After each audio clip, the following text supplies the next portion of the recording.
we got D-Day, guys. There were 3 American beaches, Omaha, Utah, and a place called Point Du Hoc. This is probably going to be Omaha Beach. We lose about 2,500 men in 6 hours, okay? The Germans are ready for them. They see them coming ashore. They've got big concrete bunkers that are still there today.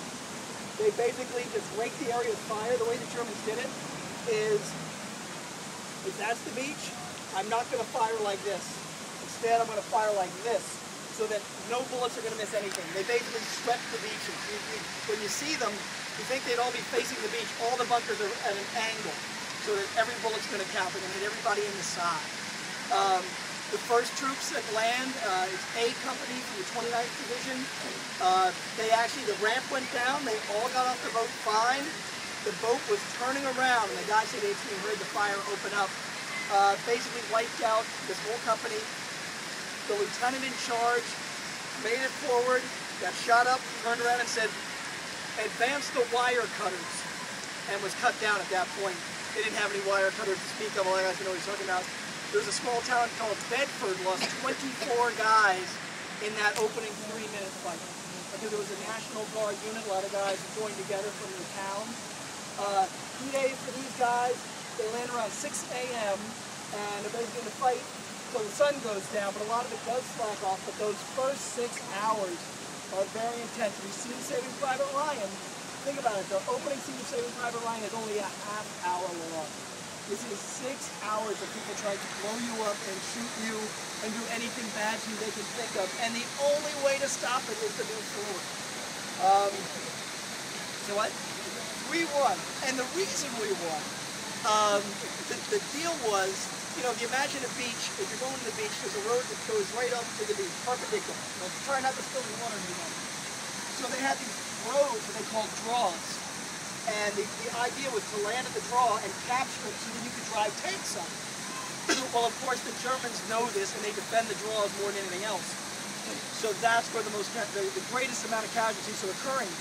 But the poor GI on the ground realizes this, and so they start spreading out and start attacking the hills covered with landmines, things like that. But a lot of these guys have seen where the Germans have walked because the grass is bent down, so they know where their mines are not.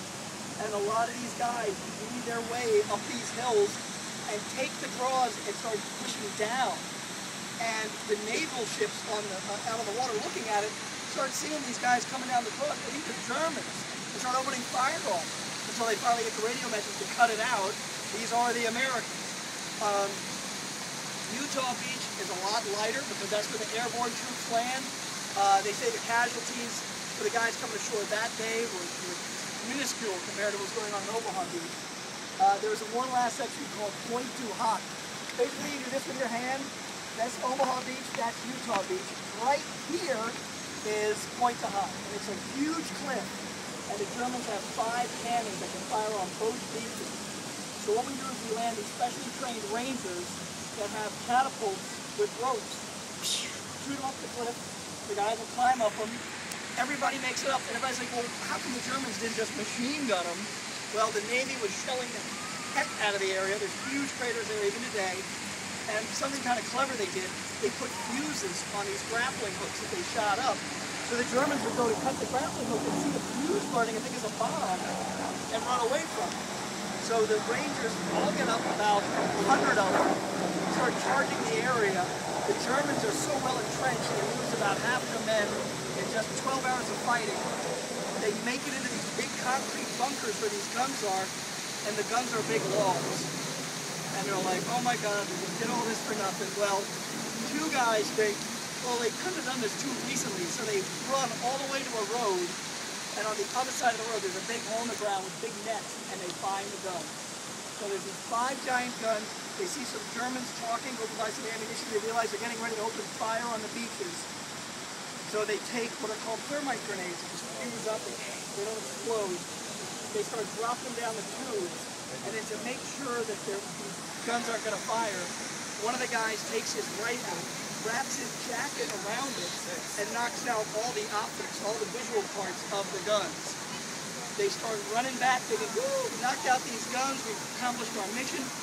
Huge explosion behind them. And they think, what did we do wrong?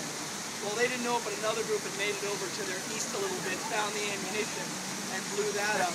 So they basically accomplished their mission within like 4 hours of landing, but now they're isolated and have to hold out against the Germans for about 2 days until more troops come and relieve them.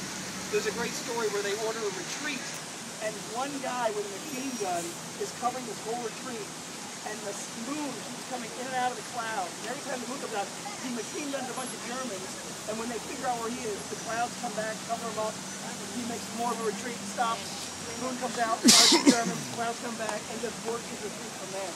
So, a lot of really fascinating individual stories when you talk about World War II.